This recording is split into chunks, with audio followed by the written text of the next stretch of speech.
It's an analytical tool that enables you to navigate and break down the emotional journey of your characters through your narrative. I needed something besides cards on the wall. I needed something besides an outline. I didn't ever know where my emotions were supposed to be as I was writing the story. This all started with Mr. Coppola on Dracula, when we ran into some issues in the editing room in post, and out of that experience came this whole methodology of the questions we'll go over and the signposts we'll go over of how to troubleshoot your script in the script stages, so you don't get to the editing room and go, oh fuck, why did I shoot that, or why did we cut that out, or why don't we have that. I felt like there was something we could do in the actual writing stages of your script to head off some of these unexpected problems that you have. Also, in using this tool, since I've been doing this now for about 15 years at the Austin Film Festival and around the world, what I have learned is that this is also an analytical tool that allows you to examine other people's work. Your favorite movies, your favorite directors, your favorite writers, your favorite TV series. I started applying these tools to other people's work so that nobody could look at me and go, oh, well, you just do that because you wrote the script.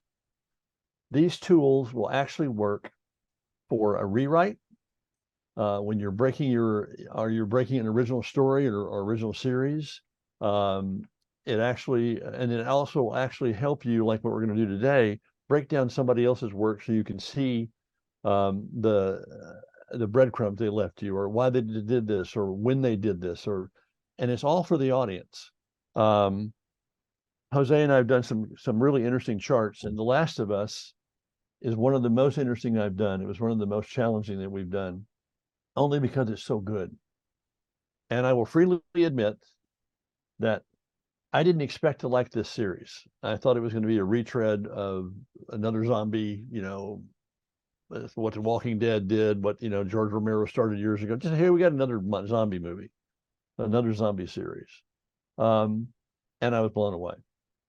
And let me say something about tropes, because this series is full of tropes and full of cliches, just like Walking Dead was, just like nearly every horror film you see, and there's a reason that tropes are around for thousands of years. It's because they work.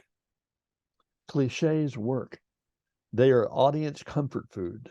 They give us, so even when you do something as original as Severance or something, there are things in there that you associate with because they're familiar. So if one of your producers or one of your partners or somebody in a writer's group said, oh, that's a trope or that's a cliche, say, thank you. I know. The trick is to find out a way to use those tropes and to use those cliches and give them a new spin. And that's what I loved about The Last of Us. I mean, basically, Pedro is playing the same role he played in Mandalorian.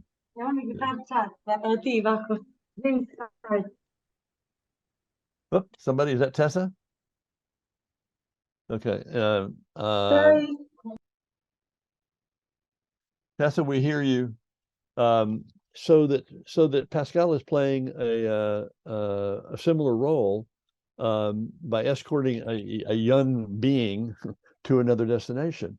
So he's already done this. So why is this so much different than The Mandalorian? And it's because you find ways to take your trope and take your cliche and make it yours, so that you feel like you're having an original experience, and not because, oh, I've seen this before. You haven't seen these characters before, and that's why I went back to The Last of Us over and over and over again, was the characters.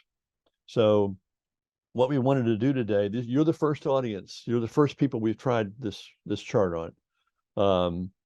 If it works, we'll do it in Austin at the Austin Film Festival in October.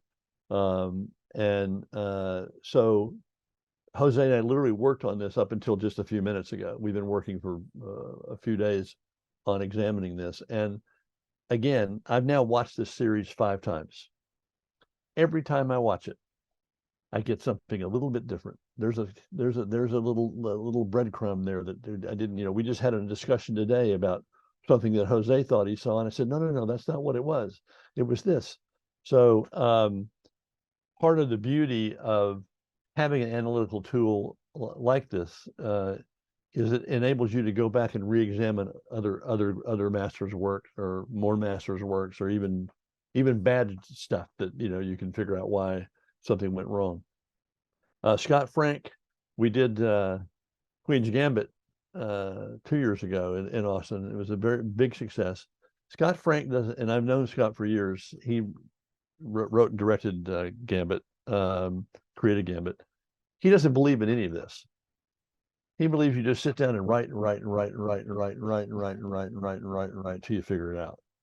So I reminded Scott that not everybody has his brain cells or his pedigree, but this certainly helps me. I still consider myself a threshold writer, and this still helps me in my own work that I'm doing right now. I'm working with Natasha, who you see on the screen there. We've probably done 50 drafts of scripts and seasons and what have you, and we're still trying to get it right. And but the chart and the tools will help you. We're going to use this today. This is the toolkit. Some of you already have it. And we're going to start with showing you what a blank chart looks like, so we don't scare you. And those of you that are already using the chart will have questions and can interrupt in whatever you want to do as we go through this. The first thing I wanted to do was show you a blank chart and go through some of the questions that will jumpstart your process. That was the great gift that Coppola gave me. He gave me these magic questions to ask about your characters before you write, or even after you write. And even a great filmmaker like Francis Coppola does prep work before he writes the script. He doesn't just sit down and start writing. Just like you prepare to produce a movie or go into production, or your first day of principal photography, you've prepped. So all of this is prep work. You can either apply it to a rewrite, or in the case I do now, when I do an original, this is where I start. So let's show Jose, the man behind the curtain, in front of the curtain. Let's show a blank. And also, thank you all for coming. I know it's Saturday kind of morning, so this is a blank chart. Really? It doesn't look blank to me. I used to draw these, and my handwriting was so bad that nobody could tell what I was doing. We started drawing these charts at workshops and master classes.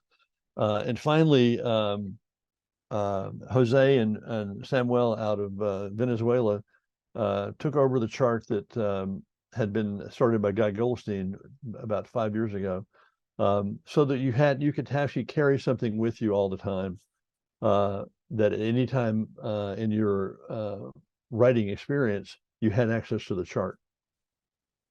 It lives in the cloud. It's not downloadable, but this is what you start. This is what you face when you see the chart. Now I want to show you a chart. I'm doing this, Jose. I want to show you a chart. This is what it looks like when you start. I want to show you a chart. Let's show them La La Land. This is what happens when you sit down, and this is, again, a pre-existing film, so this is not somebody's original. Okay, this is what the chart begins to look like. This follows the journey of Mia and Seb all the way through to the end of their story on one page. The emotional journey, the ups and downs, the setbacks, the conflicts, the wins, the defeats, the successes, the victories. And you go through a series of signposts, which is at the top, which help give you categories for the type of scenes and the type of emotions you want to be feeling during the show. This is an existing film, and no chart is the same, as you'll see when we do TV. And this is what happens when you do the preparation work. You don't just sit down and do this chart.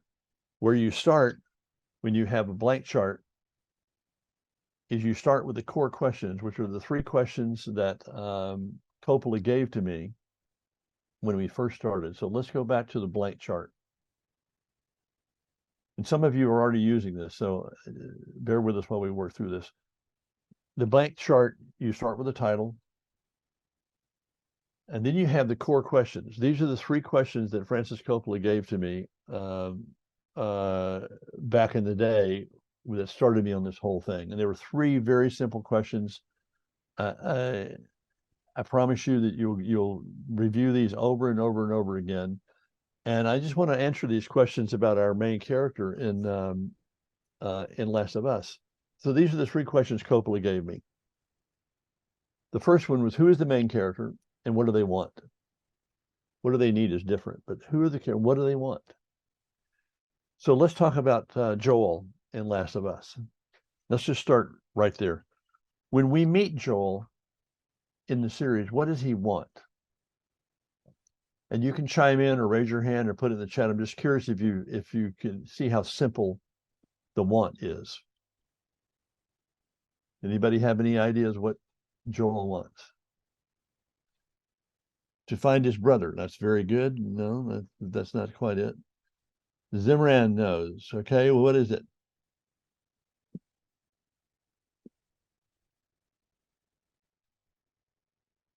He wants to deliver Alex to the Fireflies. Nope, that's good. These are both correct. I mean, these are both right. The usual expected answer. What Joel wants when we first meet him is a car battery. It's that simple. He wants a car battery so he can put it in his car and then go find his brother. But when we first meet him, it's all about the battery. And the pursuit of that battery, that want, is what drives him forward in this narrative. So it's just like in Get Out. Chris, our wonderful character who's going to meet the white folks with his white girlfriend. I asked the same question, what does Chris want? And it's usually to impress the parents, to, all that. No, what Chris wanted to do was quit smoking. And that's what drove him in the first part of the narrative to go visit these parents. What Joel wants is a car battery so he can get the hell out of Dodge and go find his brother. So what are the character relationships? Second question, what are the character relationships and what are the obstacles the main characters have to encounter to get what they want? Well, we just make a list. Zombie apocalypse, getting out of town and getting his daughter to safety, and this is just getting on the road. Finding ways for transportation, food, water, not getting infected, not getting killed. These are all the obstacles that get between him and his goal. And yes, you're right. His goal is first to find his brother. Then he gets stuck with the other obstacle, which is Ellie. That is going to get in his way of him getting to his brother. And turns out to be the most important thing that could have happened to him is meeting Ellie after his daughter's death. You keep answering these questions until you fill up a page or 2 pages. In the end, the third question, which was Coppola's favorite question, in the end, does my main character get what they want, or not get what they want? And is it good or bad for them if they did or did not? Meaning, did they get what they need? Need is interior. Need has to do with your wound or your secret, something you don't want people to know about. What do we think? Does Joel get what he wants at the end? Does he get what he needs? Oh, Ginger, are we spoiling this for you? Hope not. All right, hang in there. Ginger says that she only watched 2 episodes. Well, you know about what the one is. So in the end, what do we think? What is the need that Joel has that has to find? What's the wound he has to heal? Well, through Ellie, he needs to get past the wound of the death of his daughter and the guilt he feels about that, and his inability to feel anymore and be attached to people and not want to have anything to do with Ellie. What he needs is to be able to reconnect and actually be willing to risk your life and die for someone you love. So in my view, Joel does get what he needs. I'm not sure he got what he wanted. He wanted to reunite with his brother. He got the car battery, but I think he got what he needed. Those three questions will give you a character-driven narrative story, a character-driven narrative as opposed to plot-driven. Now you can heap the plot on here and heap the obstacles on here and heap the complications on here and the conflict. But as long as you have those three questions to guide you, there's one more bonus question there. Then we have a bunch of bonus questions. I don't want to go through those, but the big bonus question for me is, what is the wound? What is the wound that your character has to heal on this journey? And there's three things: knowing what you want and pursuing what you want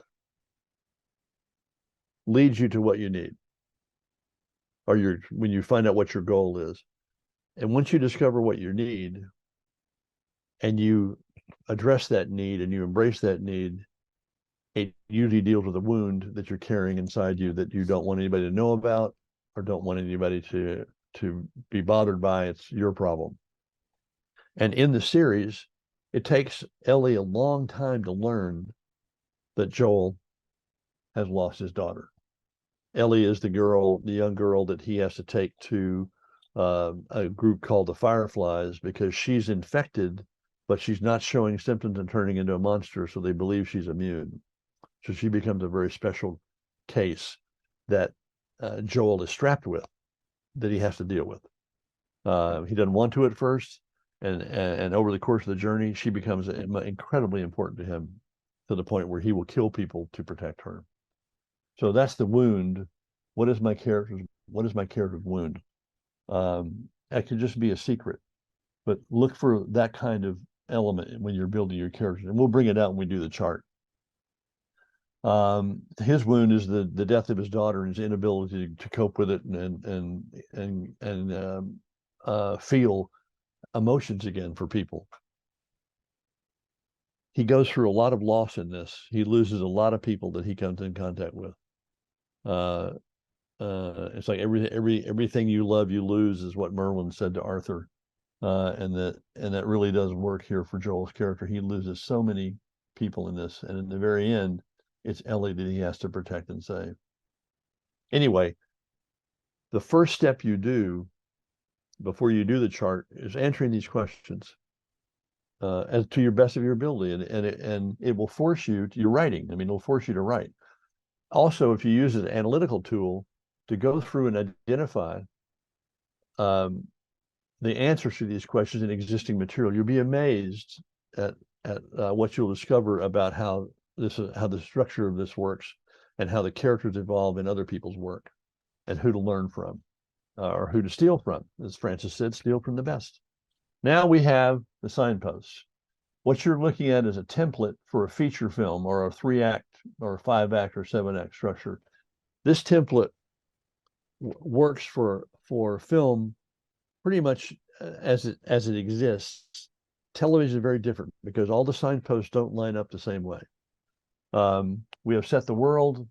Then you have new opportunities which come into your life, which are going to change your life. You have a goal that you want to set. That the goal for Joel is to deliver Ellie and find his brother.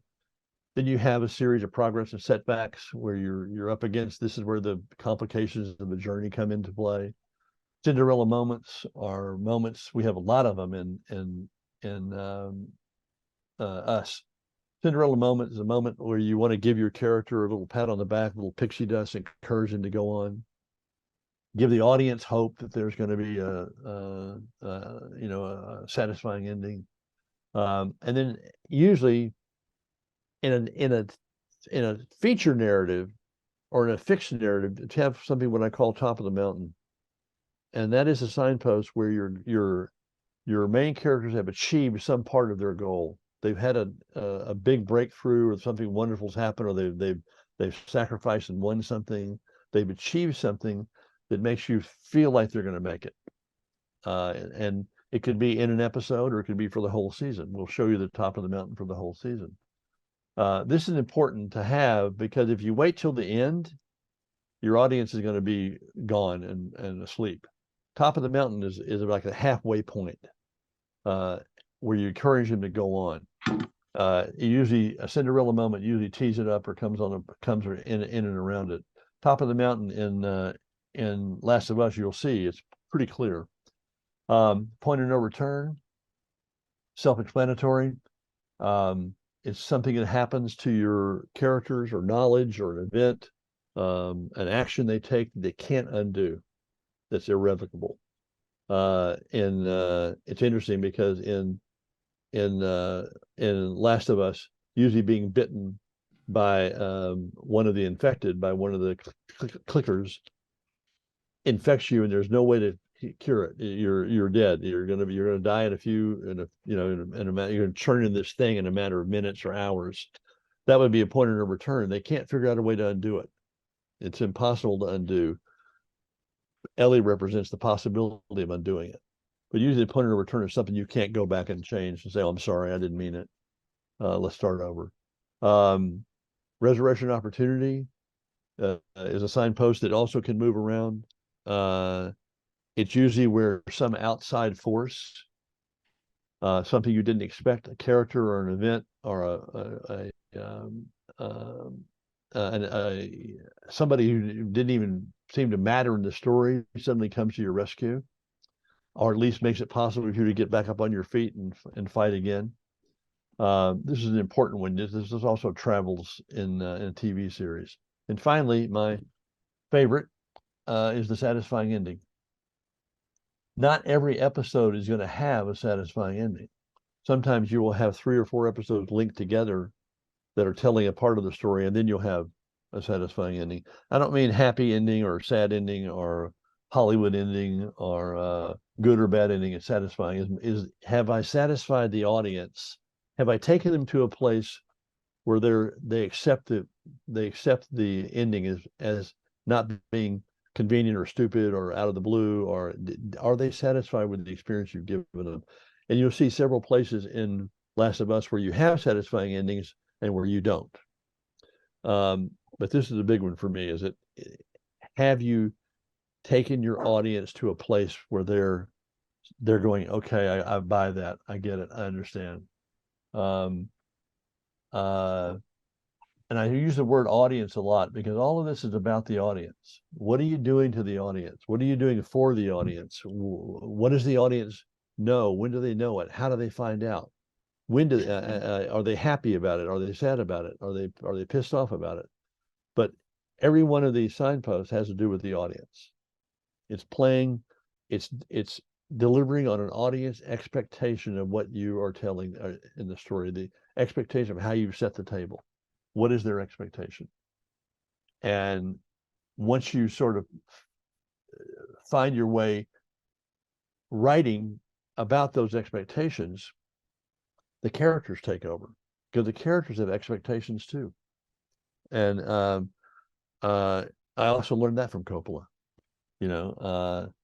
He made me write Dracula in I don't know who's old enough to remember reel changes in a theater, where the projectionist used to have to start the machine and change the reel, and then it comes up on this, the next reel changes over and it's different color, it's out of sync. All of those reels used to be about 10 or 12 minutes.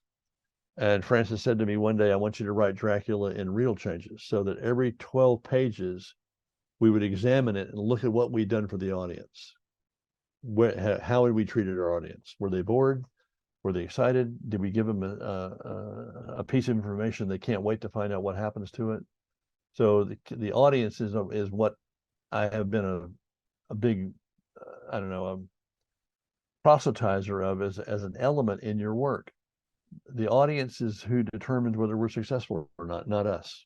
The audience lets us know that all that work you did, all that hard work you did, paid off or doesn't pay off. So now, any questions? We can start messing with the chart and get into where we're headed. Okay, Ginger, you're still with us. Good. Okay, we'll try not to. Zimran, his ability to love again. Good. The loss of his daughter. Good. Good. Okay. All right. So, I want to show you some mechanics of the chart. Let's just put the blank chart back up real quickly, Jose.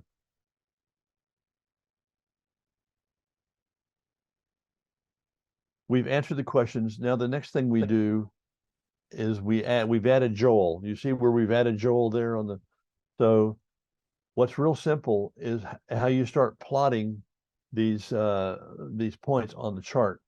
So when we meet Joel, he's a Texas guy and he's a contractor and he's his birthday. So we assign values to this up or down. You'll see the middle line is the equator. Above the equator is positive. Below the equator is negative. But you can also have that happen in above and below. But that's just sort of your median. That's neutral. Everything there is neutral. So when we meet Joel, it's his birthday, and his daughter Sarah is going to cook him breakfast and kind of find a way to celebrate his birthday. So I say that's positive. So I would give Joel a point on the graph. You know, go ahead and click it so we can see how it works. His birthday. So let's give him 20 there. This is a happy day for him. Let's give him a 20. Now, the next thing that you do is you have this box, and you can put anything on that box you want to. We say it's Joel's birthday, his daughter's cooking him breakfast. She's also going to try to have his watch fixed. You know, everything is fine. There's nothing wrong in the world, except this little radio program in Jakarta.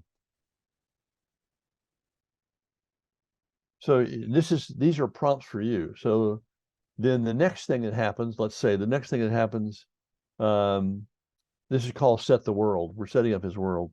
The next thing that happens is that we have the next big thing would be the outbreak. The next opportunity would be the outbreak. He has to come home and kill the old woman next door who's about to kill his daughter. So this is pretty bad, and I'm being very facile here just to show you the mechanics of it. But you make these decisions on how good or bad this is. Now, there's stuff that happens in between which we can do, but right now we're just showing you some of the just the basic elements. So what happened to the outbreak? They got to get out of town. So they've got to escape. So they get in a truck and they take off. And there's chaos and the world is going crazy and planes are crashing and they're trying to get out of town. But that's positive. That's progress. That's positive. So let's give it no, keep the outbreak down and a new dot for escape. And put that above. Yeah. They're making an effort to get out of Dodge. Escape, trying to escape.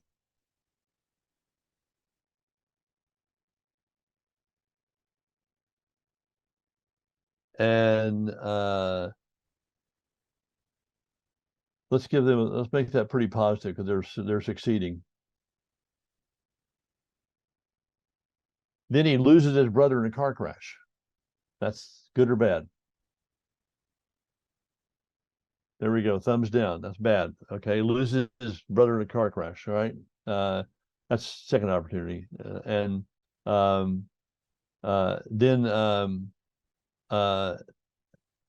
he loses his brother in a car crash.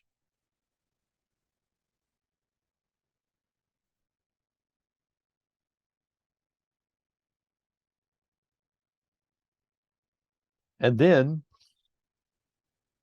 Joel and Sarah get caught by a soldier, and he's going to kill them. Bad.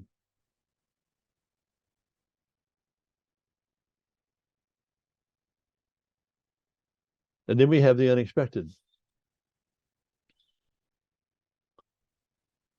The unexpected is that the soldier is shot by Tommy, his brother, who comes back. So that's very positive. That's very positive. He kills a soldier who's trying to kill them. You can go higher. Let's get above neutral. That's above neutral. He saved them. But what happens after that? We take them right back down again to about the lowest you can get. Sarah is shot and dies in his arms.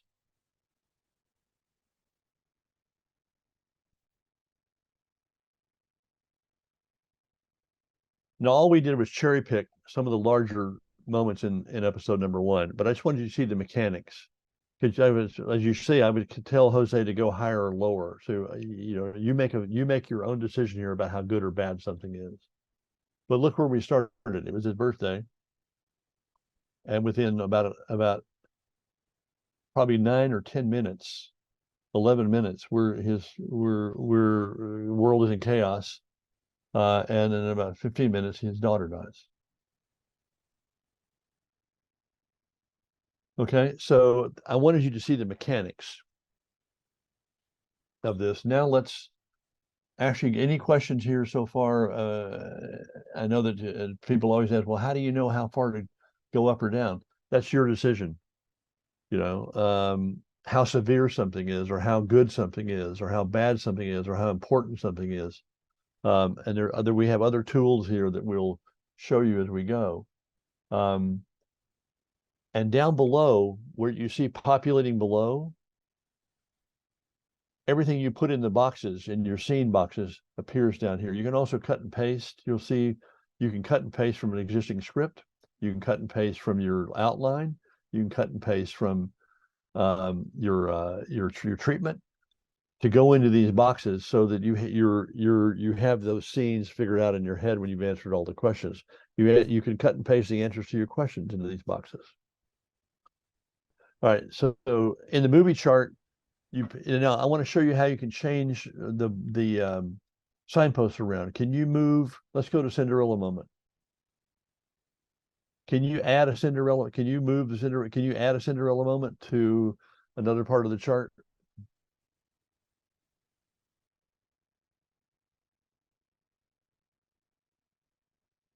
Just want you to see they're not fixed, so you can move these around. Like if you have a Cinderella moment, which happen all the time, all over the place, and you want to designate that, you can move the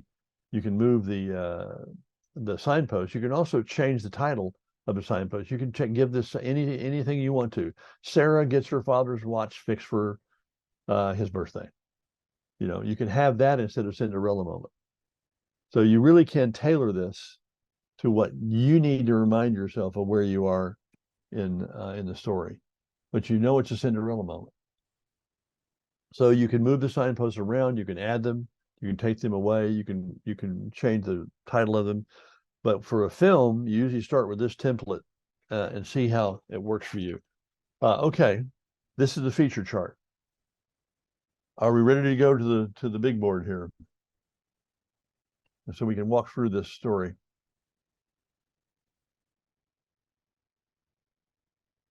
Now, this is what Jose and Samuel have done for me in the last year. Here we go. Oh, and all of your charts are saved. Just so you see that, all of your charts are saved in the cloud. Every time these are all the charts in that we've done together and stuff I've worked on. They're all saved. And you can also give them a name. You can also save as, so you can save an individual chart by name. So you can always go back to that chart. There's the save as. So we're working on The Last of Us 1 Joel. Okay. Now, what you're looking at now is not one episode, it's the entire season. You're seeing Joel's entire journey through the entire season, his emotional journey, his physical journey, all the way to the end. And this was something new that we wanted to try. So it's almost like you're your own showrunner. So you can plot out all of your episodes and see them from your main character's point of view on a big screen. with each one of the boxes here down below. So the signposts are going to be different. And what we've done with the signposts here is we've selected the major big scenes of Joel's journey that we want to see in that first season. So let's go back to Set the World, episode 1. You see how we've indicated what episode you're in with the signposts. So in episode 1, you have this 1968 television interview predicting a pandemic someday that could wipe us out. This is all in Set the World. That's what that static line is. The static line is usually, I put that in there to indicate we're setting everything up. We're not quite there yet. Then we come to Joel in Texas, where you can see we're a contractor. He's a single parent. Sarah, it's his birthday. This is all the stuff you put in there, so you know what the scene is about. And this is all in Set the World, which basically what is happening to our main characters before the series gets underway and takes you on the journey you're on. So setting the world here is what we just did and showed you. From his birthday, the outbreak happens, which is below the equator. You know, the elderly neighbor attacks Sarah. You remember the elderly neighbor attacking Sarah. This is the first inkling we've had of how something is really wrong. Then she's about to be killed by this woman, the crazy woman, and her dad shows up in his pickup truck with Tommy, the brother.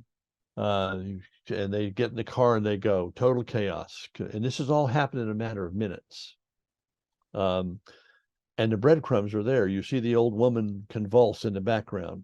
You hear a radio report about Jakarta, some incident in Jakarta.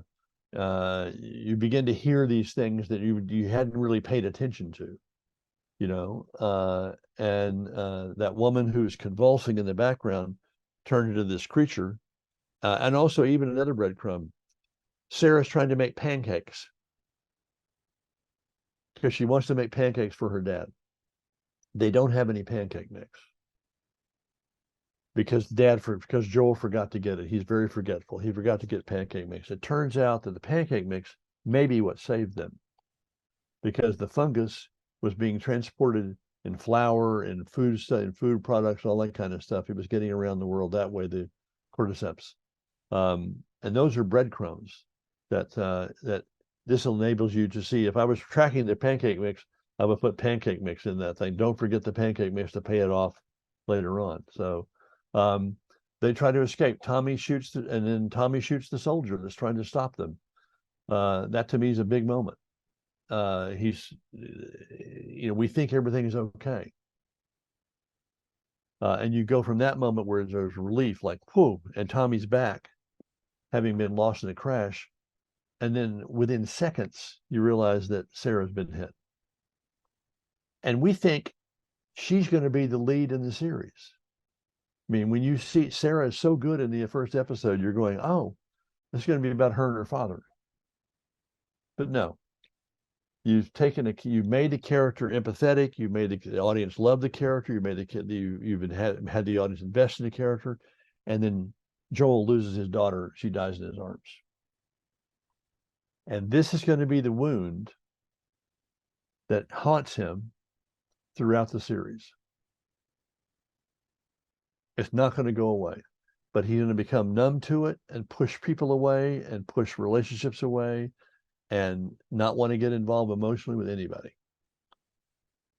Now that's what Set the World is for me.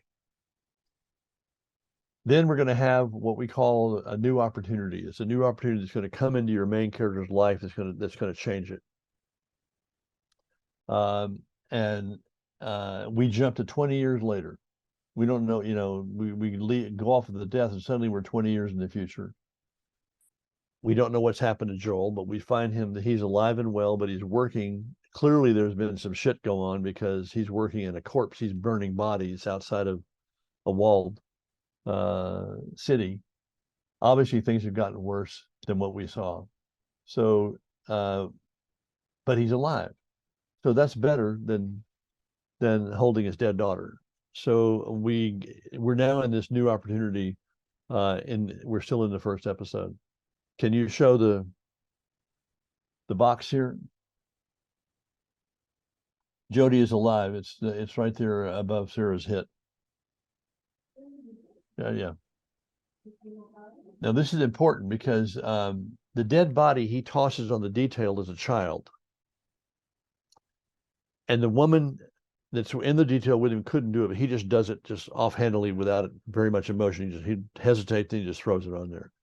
That kid is the kid that we've seen show up in the beginning of this sequence outside this walled city, who's taken into by nice people. They take the child into a clinic. The clinic tests the child. The child tests positive for the infection. And they go, oh, come play with your toys. Come, it'll be fine. And they give the child an injection. That child is wearing the same tennis shoes that Joel throws on the fire. So we know that they'll kill children if they're infected, which sets up who we're about to meet, which is Ellie. So when we meet Ellie, we haven't got her up on the chart yet. We meet Ellie. She's in chains. We'll show you that in a minute. She's in chains and is being tested. She's tested positive, but for some reason she hasn't turned. She's been like this for 2 weeks and nothing's happened to her. So, but it sets you up for the fact that if she is infected, they could kill her. And Joel and Ted, the next thing that happens to Joel is they agree to this is when he needs the battery. It's fine, brother. He needs the battery to get Tess to make the trip. But Marlene, who is the leader of the Fireflies, now wants Tess and Joel to take Ellie to the Fireflies, where they're going to test. They're going to do some tests on her. They don't know she's infected yet, but they're going to get out of town and they're going to go find his brother. So they agree to take this child. I mean, Joel doesn't want to, but Tess, his mate at that point, says, "Sure, let's take her. We'll find your brother and we'll deliver her." Then something negative happens. They find out that Tess is infected. She shows them the bite that she's gotten. She said it's been, dormant for weeks. And now Tess understands that they think she's immune.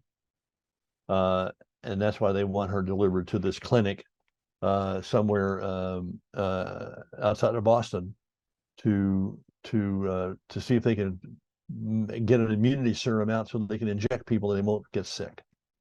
Joel wants to have nothing to do with it. Zero. But Tess convinces him, let's do it. So the visible, tangible goal we now have for the series, visible, tangible goal, to let your audience know that where they're going, what they're doing, what they're going to try to achieve, what they're going to try to get to. It's visible and tangible. So he wants to find his brother, and he and Tess will deliver Ellie to this group of Fireflies on the outskirts of Boston to be on their way. So it's just going to have her for a little while. And that's a very positive direction. We now know where the series is headed. And we're still in this is the end of episode 1. They're on the road. They know where they're going. They know where they're headed. I don't think that's going to change for most TV series, the majority of them. In a feature, you want to know where you're taking your audience by the end of Act 1. I think it's the same thing for an episode in a series. You really want the audience to know what's going to drive the series. He's lost his daughter. That's his wound. He's trying to find his brother. That's his goal. And the big obstacle he's strapped with is he has to deliver Ellie to this fringe group of resistance to find out if she's going to be able to be the trick to the immune. Okay. Oh, yes, and he forgot the cake too. Thank you, Kristen. Yes, he also forgot to bring the birthday cake. We'll know more about Joel being forgetful. Um, episode 2. We're now on the road with them, and they're trying to get to this drop point uh, outside of Boston, where they're going to deliver her to the Fireflies. And this is where we have for me, the first Cinderella moment, and it's the first time Joel and Ellie have been alone together. Can we put Ellie's chart up as well? I mean, put her character line up as well now that we're on the road with them. That's it. Over here, Cinderella episode number 2. First time they've been together, and it's the first time he's had a quiet moment. And I decided it was a nice moment between them, which is going to be the beginning of many moments they have alone together, but it's the first one. And he's reluctant to talk, and she's asking him questions, and but he does explain to her about the infection. He does take the time to um, run down for her what normally happens in the infection, because she doesn't know. Also, it's interesting because her character has not seen the world that wasn't infected. She never knew. She'd never been in a car. She never, she was an orphan. I mean, there were things about her. It's almost like being an alien. She didn't know what a pun book was, a joke book was. So through Ellie and her experience with him, she begins to break him down and remind and recapture and reignite those emotions that he had for his daughter. And that's their journey, is about making him, bringing him out to the point where he can relate to her and invest in her and care about her. So that to me is the opening of episode 2. Then horrible thing, because Tess and Joel are an item. They're a couple. They are significant others to each other. And they get to the rendezvous spot where they're supposed to deliver Ellie. Everybody's dead. All the Firefly people are dead. All the doctors are dead. And they've all been infected. They've all been bitten. And all of a sudden they resurrect and come after them.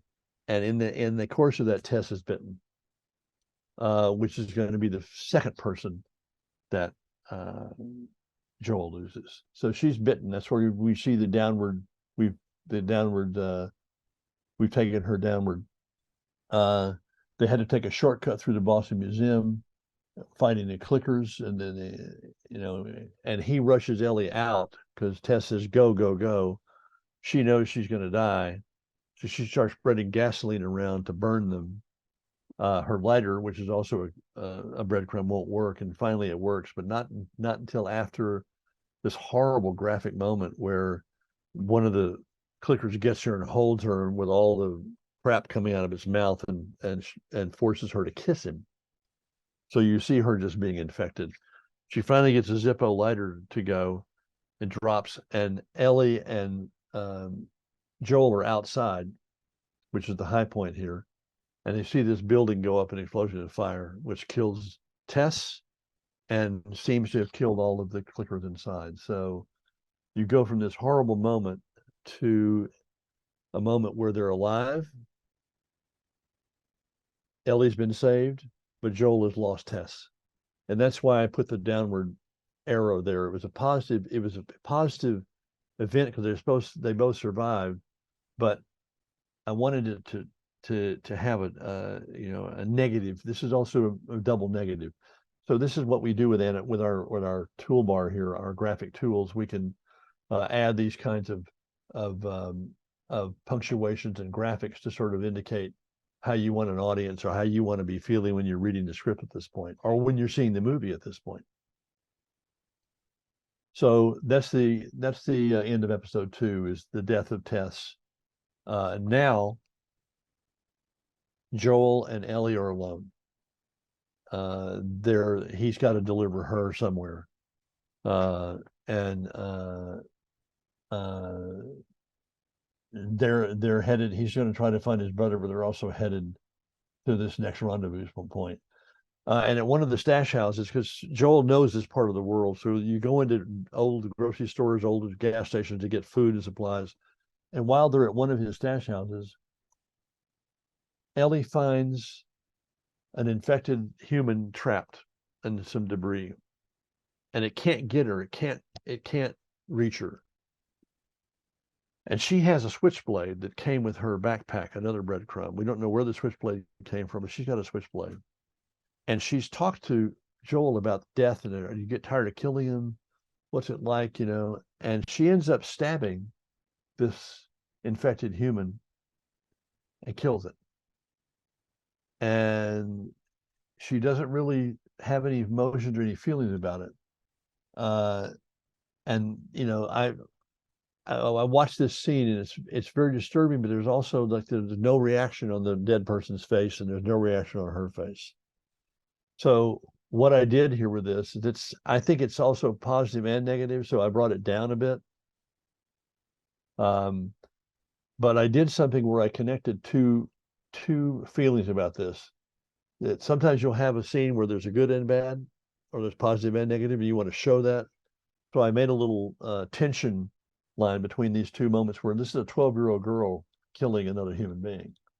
How do we feel about that? And she doesn't tell Joel. She keeps it to herself. And then as they're on the road, another negative thing happens. He shows her a death pit. He shows her a death pit where soldiers used to round humans up and tell them they were going to a clinic or going to a lab or going to a camp, and then kill them even though they weren't infected. Because if they were dead, they couldn't be infected. And it's pretty chilling. And this begins my favorite episode.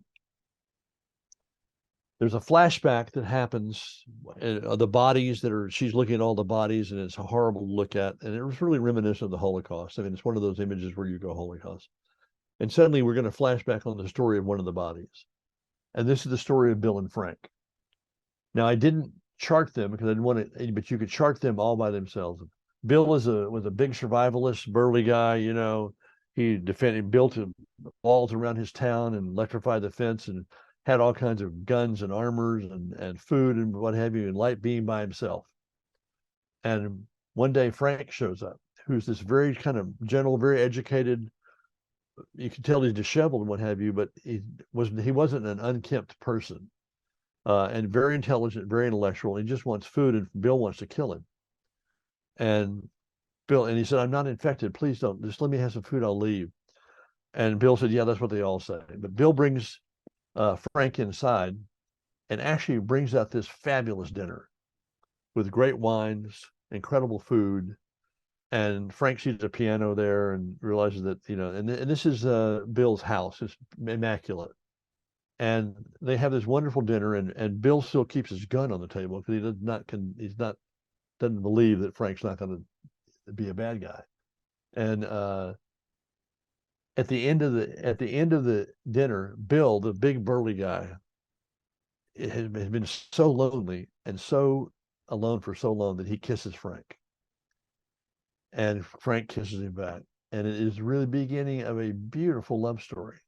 And you literally jump 10 years into the future, and you see their relationship and how they're getting along and how they're not getting along. And then during that, Joel and Tess show up. That's the next thing you see here with Joel and Tess meeting them. This is again flashback. Joel and Tess meet them. You see that, Jose? You cut to a scene of them having this beautiful lunch outside, and Tess and Joel are there because Tess had a smuggling ring with Frank, smuggling supplies and medicine and what have you. So we realized we met Frank in episode 1, and they had this really lovely dinner. And Frank wanted to have outsiders in. Bill didn't want to have any outsiders in. Turns out they have a lovely dinner. He still doesn't trust Joel, but it lets you know that there's connection. That you weren't just telling the story randomly. What Craig Mazin, and Drucklin, the creators and writers, have done is find ways to introduce characters that have their own story, but then are somehow connected to your main character. And it's a very sweet scene. And then Joel gets shot.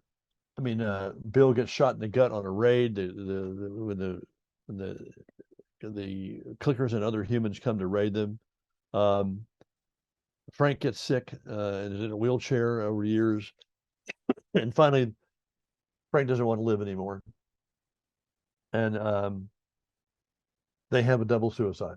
They poison each other at their beautiful dinner with candlelight and everything. And you cut to the present, and suddenly Joel and Ellie are arriving back at the compound. So he's now with Ellie.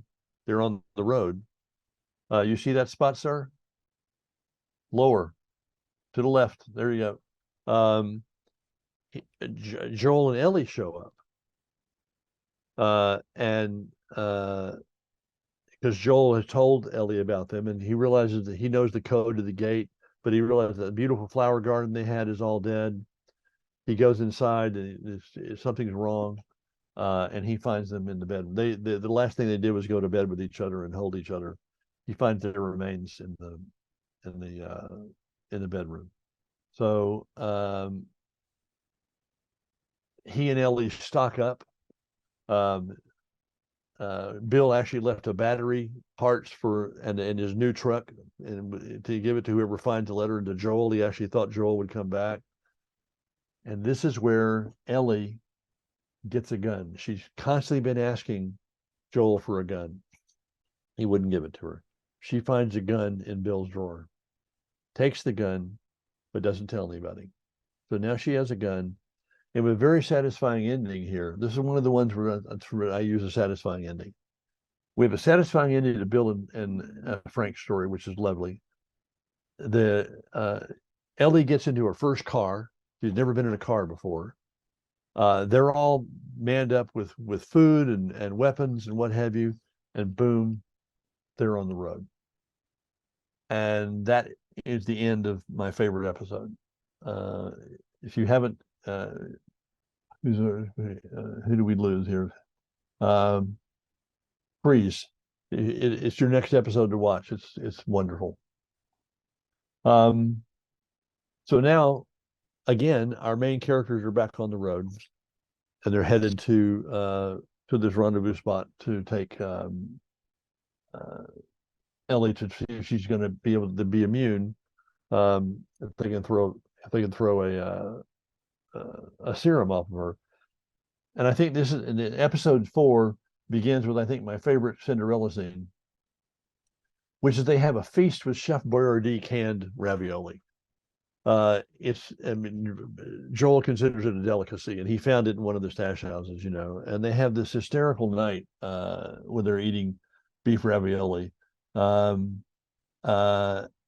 And Ellie wants to build a fire, and they're talking, and he's warming up to her, so to speak, or he's letting her in a little bit. And Ellie wants to start a fire, and he says no. He said there are other types of things in the forest that can harm us besides the clickers. And you don't know what he's talking about, what he's foretelling, but it will be paid off later. They get to Kansas City, where they're going to supposedly meet the Fireflies and the doctors. And the Kansas City is all blocked off and everything, and she finds a way into what they call a QZ, a quarantine zone, and they get ambushed, not by clickers, by other non-infected humans. They get ambushed. The car, their nice new truck it crashed. They're being shot at. They get out and try to hide in a building. He sequesters her away through a hole, and he's taking out people that are coming after them. And finally, he's overwhelmed and is about to be killed. And Ellie comes out behind this young man who's got Joel about to take him out, and she saves Joel again. She shoots the kid in the back, and the kid is not dead. The kid is pleading for his life, and Joel is blown away that she's got a gun. And again, we've got this double static line here about a child using a gun to kill to shoot another person, but she saved him. And this is the second human that she's had a violent act against. He's not dead. Joel sends her away, and Joel kills the kid with his knife. And it's pretty brutal. I mean, the kid is pleading. He was hungry. They were looking for stuff, you know. And it turns out this death is going to come back and haunt them as well. So they escape. They get to an old skyscraper. They're climbing 33 flights of stairs. And Joel's having a hard time. And she starts kidding him about what bad shape it is and how old he is, you know, off of this brutal scene. And he's aching and groaning and stuff, you know, and he's pissed off about being old too. But he sets up a trap. He puts broken glass outside around where they're sleeping. They found a room to sleep in this old skyscraper, this old hotel. And she said, "What is that?" And he's explaining, "Well, in case somebody comes after us, I'll hear the glass crunching." The last thing he says is, "I'll hear the glass crunching." Joel wakes up the next morning to her screaming his name. That's this down here. This is the plan falls apart. Usually the plan falls apart is where everything you plan goes wrong. The rug has been pulled out from under you, all is lost. There's no way you're going to be able to get back to one and start again. And when Joel wakes up, Ellie is being held captive by Henry, who has a gun to her head. Henry's a young man, probably in his 20s or 30s. And Joel turns and is facing like a 9-year-old kid who has a gun in his face. This is Henry and Sam. And it's my second favorite episode because everything you think is wrong with these guys is not. It turns out that Joel and Henry and Sam are wanted. There is a group of militia led by Catherine, who are out hunting people that turn people over to this agency called FERDA, which is the sort of fascist governing body that's out rounding up people and killing them and what have you. And it turns out that Henry and Sam don't want to harm them at all. As a matter of fact, they can help them escape, but they need protection. They need somebody like Joel who's got military training to protect them. It turns out that Sam is deaf. So Ellie, for the first time, has a playmate. And they communicate through his magic slate, where she writes to him, what have you, you know. It's a really beautiful, you'll see, we have a couple of Cinderella moments with them. There's the Cinderella moment when they're playing together. And Joel and Henry's going to lead them out to safety if they'll take them and protect them. And on the way, they're trying to avoid the militia. On the way, you'll see down here, Sam gets bitten. This is after we've fallen in love with these two people and realized they didn't really mean any harm. They were hungry and they needed protection, and they saw Joel in action. So when the clickers come after them, Sam gets bitten. And the militia are outside surrounding the building, and Kathleen, who's a leader of the militia, knows they're in there. She doesn't give a shit about Sam being bitten. You know, that one more child dies, what matters? You know, we just want to get you guys, because it turns out that Henry, the older brother, ratted out one of their militias to get treatment for the cancer that he has, and that's why they want to kill him. So Sam is bitten. They retreat to they escape to another hotel room. And Ellie very naively tries to heal. You see very top up there, Ellie at the very top. Ellie tries to, when Sam shows her he's bitten and he's 9 years old, and she says, she shows him her bite too and says, "I'm immune." I can save you. And she actually cuts herself and puts her blood on his wound, thinking that she can somehow heal him. It's really a beautiful, beautiful moment. And it's Ellie finally being put in a position, the way Joel has been, of having someone she's learned to care about very quickly, possibly be dead shortly. The next morning they wake up. Thus the plan falls apart at the bottom. Next morning they wake up and Sam is sitting on the bed, facing the window with his back to us. He seems to be fine. Ellie wakes up and goes over to say good morning to him. And he turns around and he's turned into a clicker, and he comes at her. And they wake up screaming. They wake up Joel and Henry, who've had a nice long evening together where they've had a long chat about being a father. Henry's the one that says to Joel, "You're somebody's father." And the first time that button has been pushed on Joel about somebody figured out that he had a kid. You're somebody's father. They come in, they're fighting. Sam is about to bite Ellie, which she's already immune, but he's turned into the monster. And Joel grabs his gun, but Henry grabs his gun and fires at Joel to stay put. And he looks at his little brother and he shoots him. He knows he has to kill him because he's about to rip open, Ellie's throat. And he goes on, and then and so it's a shock. I mean, there's the kid's dead on the floor. And Henry turns and looks to Joel and says, "What have I done?" And he blows it, he puts the gun to his head and kills himself. It's a pretty pretty grim ending for this episode. Look at conflict resolution just above it.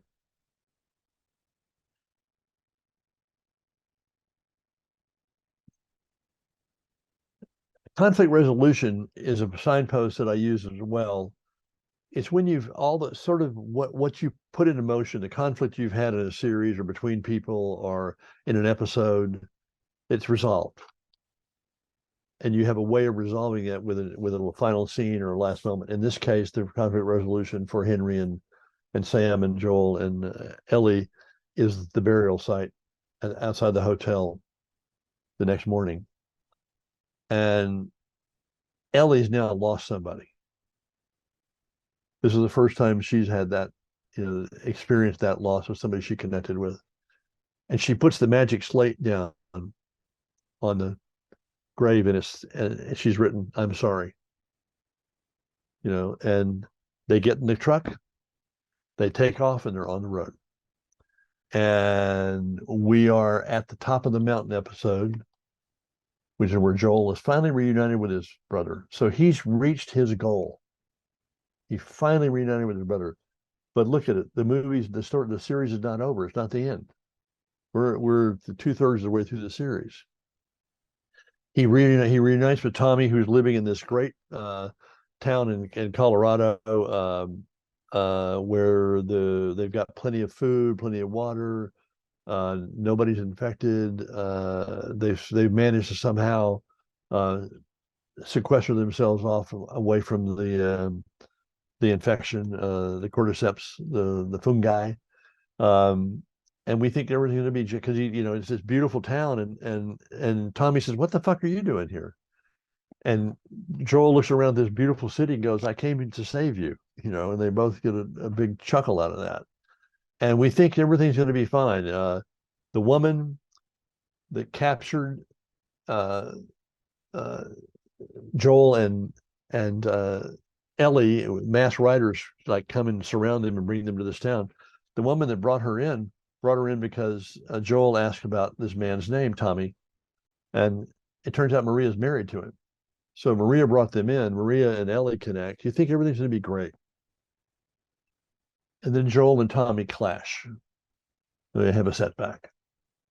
And they are at a bar, they're drinking, they're telling stories. And the whole plan was for Joel and Tommy to go together to join the Fireflies and be the resistance, They were going to go together. And now he's got Ellie. He's got to go deliver to this clinic. And Tommy says, I'm not leaving. It doesn't matter. Things are good here. I don't want to leave. I'm married. I'm going to have a baby. Uh, and Joel gets pissed off and says, okay, I'm going to leave tomorrow. I'm out of here. I went through all this to get here, and uh, we're not going to fulfill our mission, so I'm out of here. This is while Ellie and Maria are bonding. Do we have Ellie's? Can we put her up here? There we go. Okay, this is it. You see Ellie and Maria are bonding while Joel and Tommy clash. So you can see how some characters are having a good time and some characters are having a bad time. So they're not always side by side, copacetic and everything is groovy. So Joel and Tommy clash. Elle and Maria are bonding. You could give her some clothes. She even gives her a menstrual cup because one of the funny things that Ellie's always trying to find her tampons and when they do their stash houses. So Maria gives her a menstrual cup. So you don't have to worry about tampons again. And so Joel and Tommy, and then we're way down when Joel says goodbye to Ellie. He's leaving. He doesn't think he's good enough or in shape enough to take care of her. She's better off here. She saved him all these times. He failed to save Henry and Sam. He's got all these things that he thinks that are wrong with him now. And it's time he's better off. She's better off here. And that's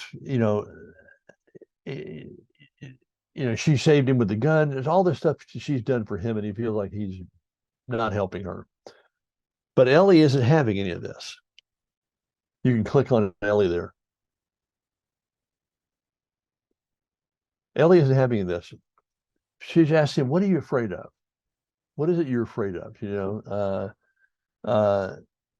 And she said, "I'm not Sarah," because she finally found out that he had a daughter who died. "I'm not Sarah," and he gets on her for mentioning her name. Can you scroll that text?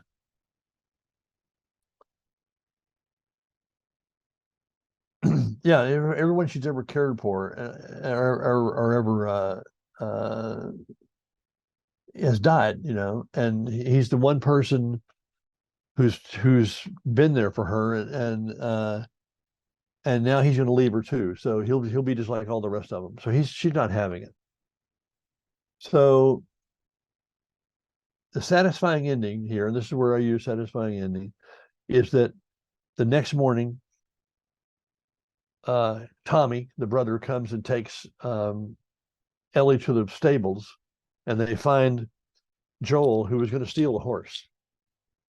And she throws him her knapsack with her switchblade, her gun, all the stuff that we've seen, her joke books, all the stuff she's carried with her. She throws her knapsack to Joel and says, "Let's go." And the episode ends with them riding off to the sunset together, literally, side by side, onto this next episode, which is really unique. So that was our top of the mountain episode. He got there and things still weren't right, but he got there. So a lot of times you can have your character achieve a goal, but they're not through. Cinderella got to the ball. She got to dance with the prince. He took her phone number, but they didn't get happily ever after. She stayed too long at the ball. Things went to shit. She had to start over again. So getting to the reaching your goal doesn't mean you're through. After they ride off into the sunset, they're ambushed. They're staying at a cabin, and these men come and attack them. They're not infected, and Joel is mortally wounded by a broken baseball bat in his gut. And he's in bad shape. He's bleeding. He's dying, and Ellie manages to get him on horseback and get out of there. And the last image of that previous episode, the top of the mountain, is that they've gotten away from the guys, and it's snowing, and he falls off his horse at a railroad track, and he's literally got a gut wound. and he's dying. And she suddenly says to him, I can't do this without you. I can't do it without you. I can't be alone. Don't leave me alone. She's finally letting him know how much he's meant to her. And we leave him there, him sprawled out there on the railroad track dying, and her hovering over him. So the beginning of this new episode is her desperately trying to find needle and thread. She's got him in a cabin, needle and thread, something to staunch his wound and stop it. And this is when she flashes back to her time with Riley. Now, Riley was her best friend in the academy who left and went to work with the outside the quarantine zone to work with the resistance, with the Fireflies. And she's come at night, sneaking into Ellie's room, and she wants to do something nice for Ellie. She's planned a whole evening for them.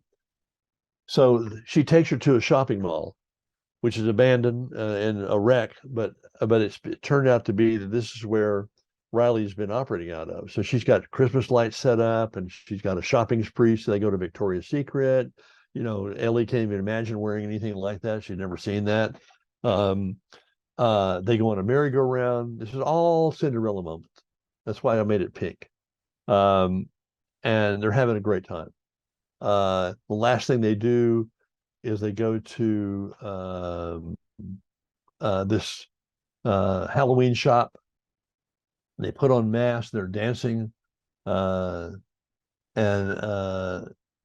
this is after they've had a long heart-to-heart, and they dance to break the tension because Riley can't imagine ever losing Ellie, and Ellie can't ever imagine losing Riley. And they promise they'll never do it again. That Ellie will come with her, and she'll come join the Fireflies and get out of the fascist thing. So they're having this wonderful moment, and a clicker that's been stalking them that they didn't know about crashes into the Halloween store, and in the fight and everything, and they end up killing the clicker, but they realize they've both been bit. They both got wounds. So then we have the dark Cinderella moment, which is the very bottom there. I decided that this is a Cinderella moment where they're actually talking about dying and what it's going to share. Almost like, how do we wait to turn into monsters, or do we take each other's lives now? Do we do a suicide? And it's really a very sweet scene when they both know that they're going to die. They have a gun, and this was it. There's a video. This is a line from the original video game. We could just be all poetic and shit and lose our minds together. Then they embrace each other and they kiss. And you don't know what happens. You're pulled out of that flashback right back to Ellie at Joel's bedside. And he's not any better, but she's trying to get him to drink water, and she's going to go hunting and with the rifle. She's going to go hunting because now he's taught her how to use a gun, and bring back some food, and he'll be okay. He's safe in this cabin. He'll be fine. And Joel's barely alive. He's not in good shape. So in this episode, it's called David Silver Lake. In this episode, we first open up on a preacher preaching to his cult. His name is David, and it's all a group of people in Silver Lake, and we spend time with them. And they're worried about having enough food too. So he's the leader of this cult. James says we only have food for another week or so. So he sends James out to hunt as well. So what happens is that Ellie would be number just below. There we go. Ellie finds a deer and kills a deer, and she starts tracking it through the blood. So she got food. This is positive. This is good. This is up. She starts tracking it through the woods, and she comes across David and James taking her deer. They found the dead deer. with the blood as well, and they're about to, carve it up and drag it back to their cabin. And she takes them hostage with her gun. And she shows how smart and negotiator she is. David sees something in her that he likes, quality he likes. James just wants to shoot her, but she's got the gun. She makes them put their guns down. She makes them sit down. Uh, she says, that deer is mine. And David does a whole thing. He's very, very engaging and very charismatic, and starts talking to her. And she finds out what she needs. What she needs is medicine. He said, we've got penicillin, we've got medicine, we've got food. Come back with us. I'll give you the medicine. You can go take care of your friend. And she's we're staying right here. So she holds David hostage while James is forced to go back to the community and get penicillin and bring it back to her. And while he's gone, David and her have this really interesting dialogue where he's like worming his way into trying to find a way to manipulate her, because he likes, at age 12, how she thinks, and he could use somebody. He said, we're alike, you and I, we have, So Ellie gets the medicine, which is the next up. She gets the medicine, so that's a success. That's high. That's up here. And she rushes back to join Joel in the basement where she's got him hidden. And she puts the syringe on the wound. She doesn't know how to do it. She gives him the penicillin. She's hopefully he's going to get better. And all of a sudden, she sees men coming to the cabin where she's hidden out, and she realizes they're gonna find Joel. She is stashed in the basement. So she checks his fever, she checks him in, and then she crawls into the crawl space. But now she's going to lead them away. So the next signpost, she's taken prisoner. She actually leads them away. They're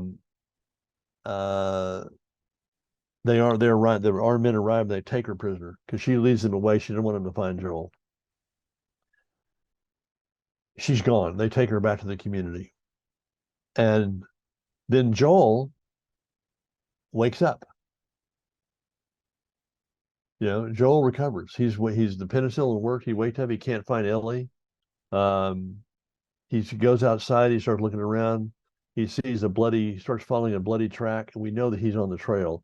But while Ellie is even in worse shape, back at the community, he's gonna, he follows the blood trail. He's now determined to find her.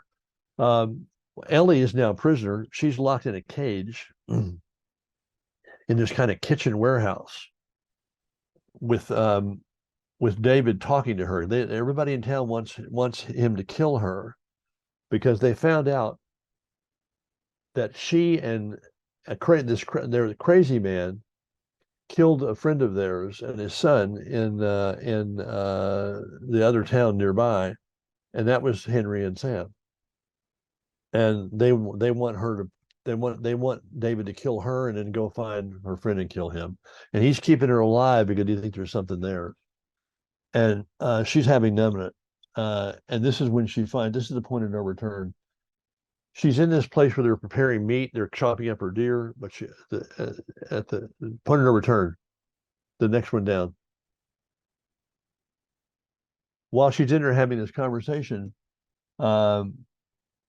she sees human body parts on the floor. And she realizes that they're practicing cannibalism when they run out of food. And that's what they want to do to her. David is keeping her alive. And this is where Ellie, you're waiting on Joel to save her. This is where Ellie takes things into her own hands. She bites his hand, breaks his fingers, trying to get the keys, manages to get herself out. We can go to the next beat for Ellie. Manages to get herself out, fighting David all over the place. He shoots. This is all a cat and mouse game through this warehouse, this community, and it finally ends up with Ellie escaping and setting fire to the building that has David in it, and she goes running outside, and a man grabs her. She starts hitting on the man and punching him and everything, and she realizes Joel. So she saved herself. But the one person that she never expected to see was Joel, and this is probably the most important bonding moment between the two of them. So they're reconnected. Uh, she's in shock and she's exhausted, and she's screaming and hitting him. Then she realizes him, and she just folds herself into it. And they get away while the community building is burning. Um, it's a pretty grisly. Oh, I know what it was. I forgot. They actually, when she broke his fingers, they actually put her on a chopping block to cut off her hands. They were going to start dismembering her, and that's when she bites his arm and runs. They actually took her out. They were going to chop her up. So, and there was nobody to save her. You keep waiting for Joel to bust in and go, "Hey, this is all Ellie." That brings us to episode 9, which is the final episode, and it's a good one. And then we'll shut down for a few minutes and see if you have some questions. And we open this episode with another flashback. And this is an incredible flashback. We follow this woman who's pregnant running through the forest. She runs into an abandoned house. She takes refuge in a bedroom and bars the door. And her water breaks. And she's about to start having this baby. And this clicker has been chasing her. And the clicker comes in, finally breaks down the door. And this woman pulls out the switchblade that we've seen Ellie with, pulls out the switchblade to fight this thing off while she's having this baby. She manages to kill the clicker, but it also wounds her. And she's given birth to the baby, which is Ellie. And she cuts the umbilical cord with the switchblade in time to protect her from the infected blood, or just a little bit getting into her. So that's what causes her immunity. And then Marlene, who we've seen, who's the head of the Fireflies, who wanted to have Ellie taken to this clinic to have an immune serum, comes in with her Fireflies. They were too late. They got waylaid, and Marlene sees the baby and sees Anna is her name, and realizes that this, take the child, and because I've been infected and you have to kill me. And Marlene will not shoot her. She takes the baby back out. They care for it. And then she realizes that she has no choice. She goes back in and shoots Ellie's mom. So now we know Ellie's origin story, that she was an orphan, and we know that what may have been the cause of her immunity.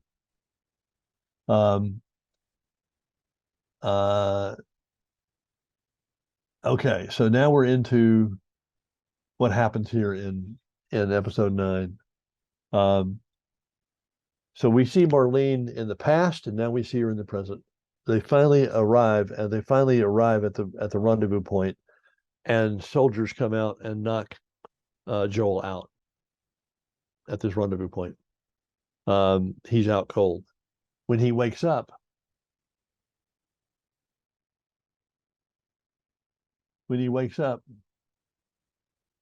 it's a killing spree. Yeah. When he wakes up, there's a setback. So we're way down there. When he wakes up, Ellie's gone, and he's a captive. And Marlene comes to him and explains to him that she's being prepared to be operated on. They can go ahead. You can open that one. They can. She's being prepped for surgery, and they can remove the infection from her, and maybe find a way to throw off a serum, but she will not survive the operation. And she has him escorted outside with no weapons and told if he returns to shoot him, to kill him. So Joel goes outside. It's the next dot with the killing spree. He goes outside. He takes out the guards that have uh, are responsible for getting rid of him. He takes their gun, and he systematically goes through that hospital, that that facility, and kills everybody who gets in his way. Almost like it's a really disturbing sequence. He makes his way to the OR. The doctors and the nurses are there. The doctor turns around with a scalpel and says, "I won't let you touch her," and he shoots the doctor. The nurses put up their hands. He doesn't kill them. He picks Ellie up, who's comatose, and being drugged, anesthesia, and carries her out of that facility, still shooting people. And they get to a parking garage for a car, and Marlene confronts them and begs him to, that this is maybe the one hope we all have. And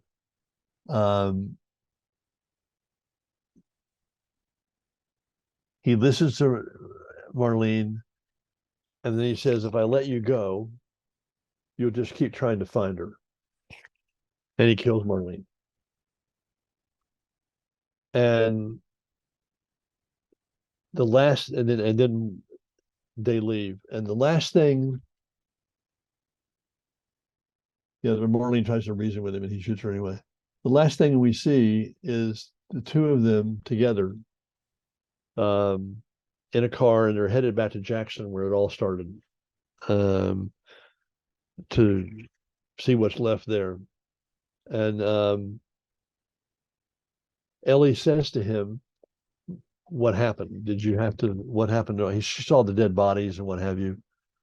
And he lies to her. He tells her a lie.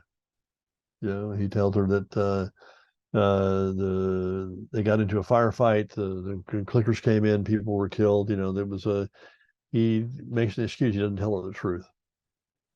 This is the last moment in the season, and I still don't know how I feel about him lying to her. But it does make me want to sit up and see what's going to happen next season. So we end up here on a high note for me, because they're alive and they're together and they're going home. What's next season going to be? I don't know the game, so I'm not sure. But let me see what it says there. He opens about oh no, yeah. Oh, while they're driving together, he finally opens up about Sarah. He talks about all the hikes they took together and how much fun they had in the woods and what have you. And this is what prompts Ellie to start asking him some more personal questions. And that's when he finally at the end lies. It just says he didn't cop to killing anybody, but he got her out of there so she wouldn't be killed. And that's it.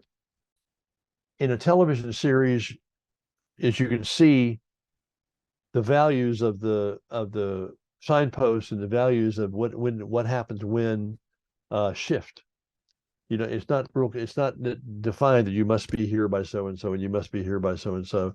And you can have episodes that have a very satisfying ending. You can have episodes that end on a cliffhanger, where you can't wait to see what happens next, where there's a question not answered, there's an action not completed. It's a much more free form. It's a much more liberating to me to see a series analyzed, because you see how unique each one of them is and how unique the writing is, for each series, where the breadcrumbs are spread, like the pancake mix. The writer has to know the pancake mix is going to come back up.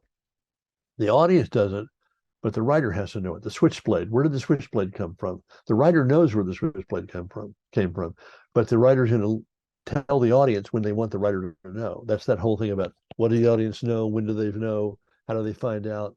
There were so many things like that. The switchblade was a big one. Her always wanting a gun and him saying no. So how does she get a gun? And she finds it in Frank's drawer. Doesn't tell him. There are so many breadcrumbs like that I so appreciated in the long form of a series. But yeah, the series is a much more fluid, free-form structure that still has to end up at the same place. You know, do you have a satisfying ending? Uh, uh, do I want to come back next season? Um, okay. I know, Saravar, I noticed the episode plots are much simpler than the template for a feature beat to beat. Are we sort of imposing the feature structure? Or is it just, I tried to impose the feature structure when I first did a series. Doesn't work. Each one of these episodes, let's show the episodes down there real quickly below.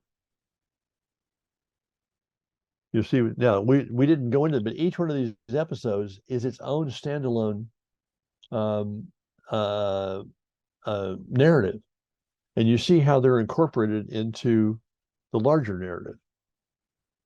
What we found is if you do the larger narrative first, the episodes, if you look at the episodes and you extrapolate the season first, it helps you with the episodes. You'll see how one episode, like episode 4, is a much longer chart than episode 5. And yes, you can't impose the feature paradigm or template onto a series. It doesn't work, and it doesn't have to. Although you still have point of no return, you still have plan falls apart, you still have a Cinderella moment, you still have top of the mountain, but those might occur in each episode. You might have the point of no return in each episode. In fact, in this series, there was a bunch of them. I just didn't point to them. Almost every series had a point of no return where you're going, oh fuck, how are they going to get out of this? Do you want to unmute and ask questions? Do you have time? I don't want to. I appreciate the patience you gave us. This is the first time we've done this one, and I'm learning, even just talking about it with you. I'm learning more about the chart. Does anybody have an open mic question? Oh, if you had to adapt the Dracula series, would you maintain? Would it be the main? Yeah, I would love to do the Dracula series. It's so much we left out of the movie. I would love to take that, and you know what it is? It's like having a novel as opposed to a TV guide. You're actually experiencing and writing a novel with chapters as opposed to a 3-act feature structure. Thank you, Ginger. I have a quick open mic question, if you don't mind. Kristen, go ahead. Kristen. Sure. Oh no worries. So when you were mapping The Last of Us, I know that you said almost every episode had a point of no return. Did you feel that each episode focused pretty much predominantly around one signpost, and in addition with having a point of no return, or was it kind of all kind of over the place, just depending on the episode? It really depended on the episode. This is a dramatic, action horror. I mean, you're not going to necessarily have points of no return in a rom-com. Sure. Or you might, maybe one of the family series has a point of no return in it. I just haven't done those, but no, each. I don't think any episode had identical signposts, except for probably point of no return, satisfying ending, and each episode did set the world. Whether it was with a flashback or parachuting into the situation they were in, or introducing you to a new character you didn't know who they were or how they fit. So I think each episode had to set the world. Each episode, most of them had point of no return. Cinderella moments are sprinkled throughout. But that's what I loved about it. It really is. The big picture is so much more liberating than the confinement of having to write a screenplay. Thank you, everybody. Appreciate it. Just remember that nobody in our business has a job until you type the end. So go type the end.